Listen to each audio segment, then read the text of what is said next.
Welcome to ज्ञान सेतु। तो जैसे कि आप जानते हैं हम लोग एसएससी सीजीएल एग्ज़ाम 2026 के लिए जीएस की कंप्लीट कोर्स यहां पर शुरू किए हैं। इस कड़ी में हमने प्राचीन इतिहास के पार्ट 1 लेक्चर को डाल दिया था। आज की हमारी प्राचीन इतिहास की पार्ट 2 लेक्चर है। आइए हम शुरू करते हैं अपने सेकेंड लेक्चर को। चलिए, तो आज की हमारी 26 नंबर क्वेश्चन है, क्योंकि 25 तक हम ऑलरेडी कर चुके हैं। ऋग्वेद में सबसे पवित्र नदी किसे माना गया है? तो ऋग्वेद में सबसे पवित्र नदी सरस्वती को माना गया है, क्योंकि इसको नदीतमा के नाम से भी जाना जाता है। सर्वाधिक बार इसका उल्लेख देखने को मिलता है और सिंधु नदी का उल्लेख सर्वाधिक बार देखने को मिलता है। नेक्स्ट क्वेश्चन, सत्यमेव जयते शब्द किस उपनिषद से लिया गया है? तो सत्यमेव जयते शब्द ये मुंडकोपनिषद से लिया गया है। भारत का राष्ट्रीय आदर्श वाक्य है ये, या अर्थात इसका अर्थ होता है सत्य की ही विजयी हो, और मुंडकोपनिषद से इसको लिया गया है। नेक्स्ट क्वेश्चन हमारा कि जैन धर्म के प्रथम तीर्थंकर कौन थे? तो जैन धर्म के प्रथम तीर्थंकर ऋषभ देव, जिनको आदिनाथ के नाम से भी जाना जाता है, ये थे। जैन परंपरा के अनुसार कुल 24 तीर्थंकर हुए हैं और प्रथम तीर्थंकर ऋषभ देव थे, जिन्हें आदिनाथ भी कहा जाता है। इनका प्रतीक चिन्ह वृषभ है। 23वें तीर्थंकर पार्श्वनाथ हैं और 24वें तीर्थंकर आपके महावीर स्वामी हैं। नेक्स्ट क्वेश्चन, गौतम बुद्ध ने अपना प्रथम उपदेश कहाँ दिया था? तो गौतम बुद्ध ने अपना प्रथम उपदेश सारनाथ में दिया था। ज्ञान प्राप्ति के पश्चात गौतम बुद्ध ने सारनाथ में अपने 5 साथियों को अपना पहला उपदेश दिया गया था। और जैन धर्म में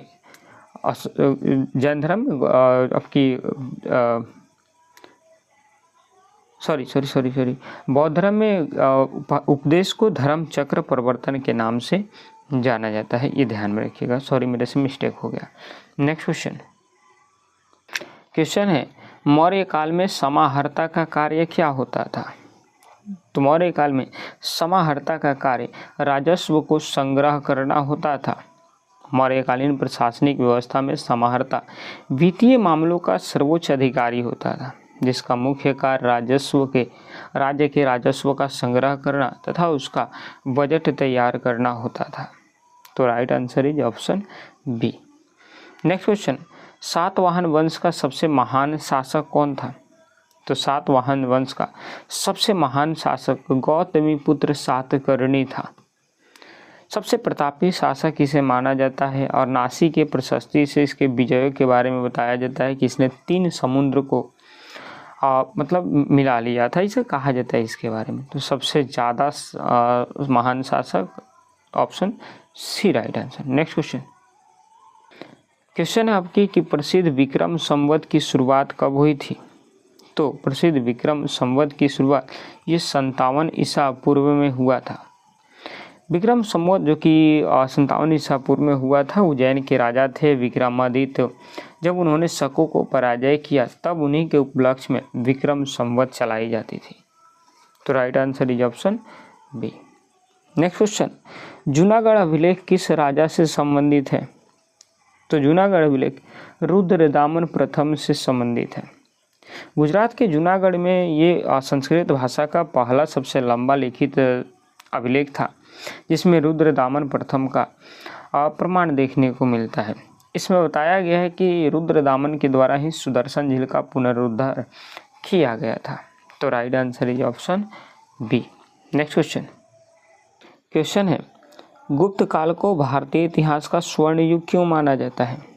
तो गुप्त काल को भारतीय इतिहास का स्वर्ण युग माना जाता है, पीछे का कारण है कि कला, साहित्य, विज्ञान और स्थापत्य के महान विकास के कारण।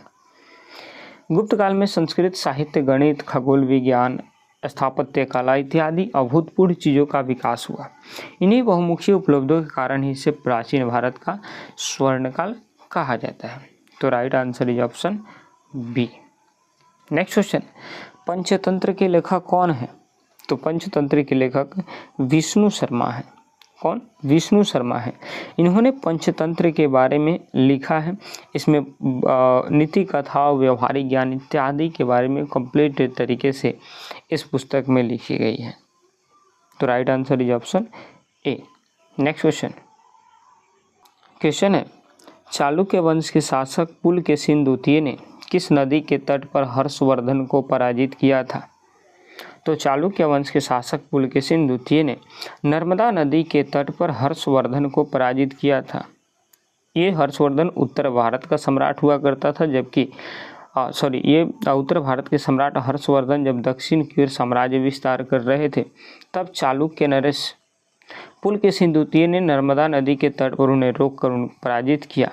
इसका जो साक्ष्य हमको ऐहोल अभिलेख से देखने को मिलता है। नेक्स्ट क्वेश्चन, तंजौर के प्रसिद्ध बृहदेश्वर मंदिर का निर्माण किस चोल शासक के द्वारा करवाया गया था? तो तंजौर में जो बृहदेश्वर मंदिर है, ये राजराज प्रथम के द्वारा बनवाया गया था।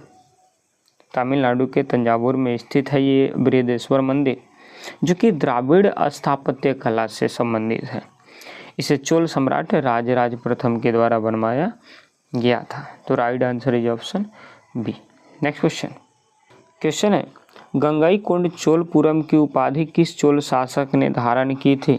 तो गंगईकोंड चोलपुरम की उपाधि ये राजेंद्र प्रथम के द्वारा उपाधि धारण किया गया था। चोल शासक राजेंद्र प्रथम ने उत्तर भारत पर सफल सैन्य अभियान चलाकर पाल शासक महिपाल को हराया और इस विजय की स्मृति में उसने गंगईकोंड चोलपुरम की उपाधि ली थी। तो right answer is option B. Next question, Hathi Gumpha अभिलेख से किस राजा की उपलब्धियों का ज्ञान होता है? तो हाथी गुम्फा अभिलेख से कलिंग नरेश खारवेल के बारे में हमको देखने को मिलता है। उड़ीसा के भुवनेश्वर के पास स्थित ये हाथी गुम्फा अभिलेख चेदी वंश के जैन धर्मावलंबियों के राजा खारवेल की सैन्य विजयों का इसमें अभियान बताया गया है और ऐसा माना जाता है कि भारतवर्ष का पहला सबसे उत्कीर्ण साक्ष्य है हाथी गुम्फा अभिलेख। तो right answer is option C. Next question है, सिंधु घाटी सभ्यता का धौलावीरा स्थल किस राज्य में स्थित है? तो सिंधु घाटी सभ्यता का धौलावीरा स्थल ये गुजरात राज्य में स्थित है। धौलावीरा गुजरात के कच्छ जिले में स्थित है और 3 नगरों में विभाजित था, जहां उत्तम जल प्रणाली थी। त्रिस्तरीय नगर का योजना का साक्ष्य यहाँ से देखने को मिलता है। Right answer is option B. Next question, वेद त्रयी के अंतर्गत कौन कौन से 3 वेद आते हैं? तो वेद त्रयी के अंतर्गत ऋग्वेद, यजुर्वेद, सामवेद, ये तीनों वेद आता है। इसको तीनों वेदों को अपौरुष माना जाता है और इन 3 वेद को वेद त्रयी कहा जाता है। अथर्ववेद को बाद में लिखा गया था अथर्वा ऋषि के द्वारा, इसलिए उसको बाद में लिखे होने के कारण वेद त्रयी में शामिल नहीं किया जाता है। तो right answer is option A. Next question है, भगवान बुद्ध को किस स्थान पर ज्ञान की प्राप्ति हुई थी? तो भगवान बुद्ध को बोध गया में ज्ञान की प्राप्ति हुआ था। 35 वर्ष की आयु में वैशाख पूर्णिमा की रात में बिहार के बोध गया में निरंजना नदी के तट पर पीपल वृक्ष के नीचे इनको ज्ञान की प्राप्ति हुई थी। तो right answer is option C. Next question, Charak Samhita नामक पुस्तक किस विषय से संबंधित है? तो चरक संहिता नामक पुस्तक ये चिकित्सा आयुर्वेद से संबंधित है। इसके जनक चरक हैं। चरक का संबंध भारत से है। चरक संहिता आयुर्वेद में चिकित्सा के विज्ञान के नाम से प्रसिद्ध है और इसके रचयिता जो है महर्षि चरक थे, जो सम्राट कनिष्क के राज वैद्य हुआ करते थे। Right answer is option number B. Next question है, निम्नलिखित में से किसे कविराज की उपाधि दी गई थी? तो समुद्रगुप्त को भारतीय इतिहास में कविराज की उपाधि दिया गया था। गुप्त सम्राट समुद्रगुप्त विजेता होने के साथ विद्वान और संगीत प्रेमी भी हुआ करता था। उसकी काव्य प्रतिभा के कारण उसे कविराज कहा गया और सिक्कों पर उसे वीणा बजाते हुए भी दर्शाया गया। कई बार क्वेश्चन पूछती है कि किसके सिक्के पर वीणा वादन करते हुए दिखाया गया है, तो समुद्रगुप्त को। Right answer is option C. Next question, Mahabalipuram के प्रसिद्ध रथ मंदिरों का निर्माण किस राजवंश ने करवाया था? तो ये पल्लव वंश के द्वारा करवाया गया था। तो महाबलीपुरम में रथ मंदिर का जो निर्माण था वो प्रतापी राजा नरसिंह वर्मन प्रथम के द्वारा 7वीं शताब्दी में करवाया गया था। Right answer is option number B. Next question है, अष्टाध्यायी के लेखक कौन है? तो अष्टाध्यायी के लेखक ये पाणिनि है। कौन है? पाणिनि। महर्षि पाणिनि द्वारा रचित अष्टाध्यायी संस्कृत भाषा का सबसे प्राचीन और प्रमाणिक नियम ग्रंथ है। पतंजलि ने इस पर भी महाभाष्य टीका लिखा था। तो right answer is option B. Next question, Kanishka के दरबार में रहने वाले प्रसिद्ध विद्वान कौन थे?